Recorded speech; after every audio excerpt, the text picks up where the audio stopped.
Welcome guys. दोस्तों आज बात करने वाला हूं मैं क्यूआरएमपी के अंदर जो पेमेंट मेथड है उसके बारे में बात करेंगे। यहाँ पे जो पेमेंट मेथड है वो नया है बिल्कुल। क्यूआरएमपी स्कीम में कैसे आपको पेमेंट करना है जीएसटी की आज मैं आपको बताऊंगा। तो दोस्तों इसको समझने के लिए बने रहे मेरे साथ वीडियो के एंड तक। और दोस्तों आप भी ले सकते हैं हमारी पेड सर्विसेज जहाँ पे अपने बिजनेस को प्रोटेक्ट कर सकते हैं ट्रेडमार्क रजिस्ट्रेशन के साथ ही साथ आपको हम यहाँ पे फ्री लोगों की सर्विस भी देते हैं जहाँ पे आपको अपने बिजनेस की एक यूनिक लोगो बनवा सकते हैं, वो भी फ्री में बिल्कुल ट्रेडमार्क रजिस्ट्रेशन के साथ आपको ये सर्विस मिल जाती है। ज़्यादा जानकारी के लिए इस नंबर पे कॉल कर सकते हैं या फिर इस वेबसाइट पे विजिट कर सकते हैं।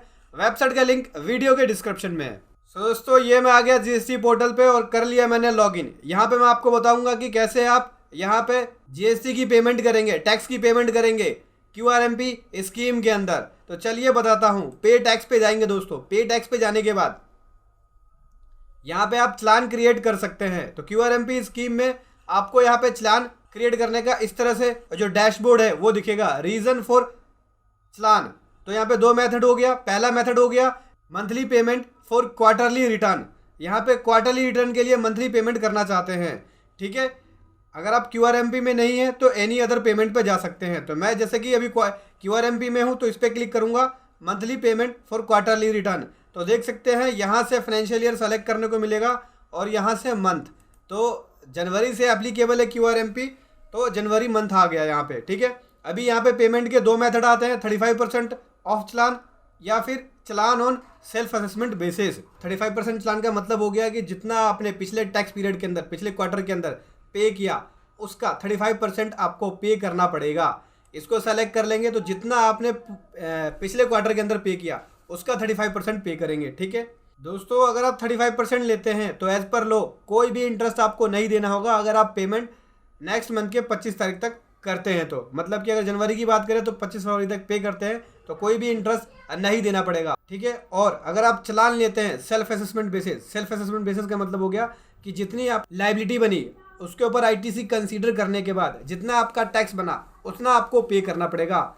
इस केस में आपका इंटरेस्ट लगेगा जितना आप कैश लेजर से अमाउंट पे करेंगे। और दोस्तों इसके अंदर आपको इंटरेस्ट पे करना पड़ेगा अगर आप शॉर्ट करते हैं टैक्स की पेमेंट या फिर लेट करते हैं टैक्स की पेमेंट, 25 तारीख के बाद करते हैं तो यहाँ पे आपको इंटरेस्ट देना पड़ेगा। या फिर शॉर्ट करते हैं पेमेंट टैक्स की तो यहाँ पे आपको इंटरेस्ट देना पड़ेगा। इंटरेस्ट जो है कितने परसेंट है, 18% के हिसाब से आपको देना पड़ेगा।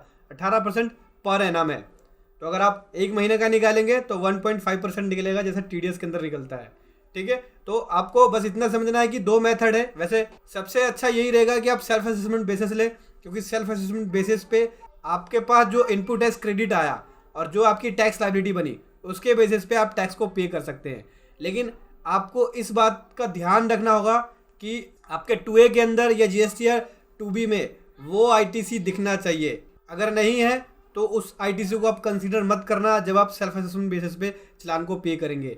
काउंटर पार्टी से आप उस आईटीसी को जरूर अपने आईटीसी स्टेटमेंट 2B या 2A के अंदर रिफ्लेक्ट करवा लेना। इससे आपकी रिकन्सिलेशन भी इजी होगी, नहीं तो बाद में आपको इंटरेस्ट के रूप में टैक्स पे करना पड़ सकता है दोस्तों। उसके बाद यहाँ पे आपको आपका कैश लेजर भी दिख जाएगा। व्यू कैश लेजर पे क्लिक करेंगे तो उसका जो डाटा है कैश लेजर से यहाँ पे रिफ्लेक्ट हो जाएगा। देख सकते हैं कैश लेजर का डाटा और क्रेडिट लेजर का डाटा दोनों ही यहाँ पे आ गया आपका, आईजीएसटी का, सीजीएसटी का, एसजीएसटी का, ठीक है दोस्तों। उसके बाद क्या करना होता है, आपको प्रोसीड पे क्लिक करेंगे। प्रोसीड पे क्लिक करने के बाद यहाँ पे चलान जो है आपका क्रिएट हो जाएगा। फिर जिस हेड के अंदर आपकी लायबिलिटी बनती है उस हेड के अंदर आप यहाँ पे लिख सकते हैं। यहाँ पे रीजन दिख जाएगा कि monthly payment for quarterly scheme के लिए यहाँ पे टैक्स को पे किया जा रहा है, फाइनेंशियल ईयर 2021 और फिर जनवरी मंथ का पे किया जा रहा है। अगर आपको रीजन एडिट करना है तो यहाँ पे एडिट का ऑप्शन भी मिलता है, इस पर क्लिक करेंगे और यहाँ पे अपने रीजन को फिर से एडिट कर सकते हैं। 35% में जाना है तो 35% वाले पे क्लिक करके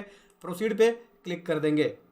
अब जैसा कि बात करूँ मेरे केस में क्या है, मैंने लास्ट मंथ में अपने जीएसटी 3B के अंदर कोई भी टैक्स पे नहीं किया, नील पे किया है, तो मुझे यहाँ पे 35% वाला नहीं लेना पड़ेगा। इस केस में मैं सेल्फ असेसमेंट बेसिस को ले सकता हूँ। देखो यहाँ पे पोर्टल एडवाइस भी कर रहा है कि आपने पिछली रिटर्न के अंदर कोई भी टैक्स पे नहीं किया, नील था, जीरो था।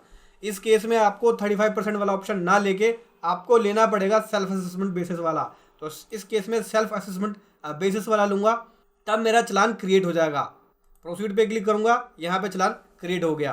उसके बाद यहाँ पे भी ऑप्शन मिलता है एडिट का, रीज़न जो है आपका एडिट कर सकते हैं। दोस्तों ऐसे आप QRMP स्कीम के अंदर टैक्स की पेमेंट कर सकते हैं, GST की पेमेंट कर सकते हैं। वीडियो कैसी लगी ज़रूर बताएं। Thank you so much. जय हिंद, वंदे मातरम।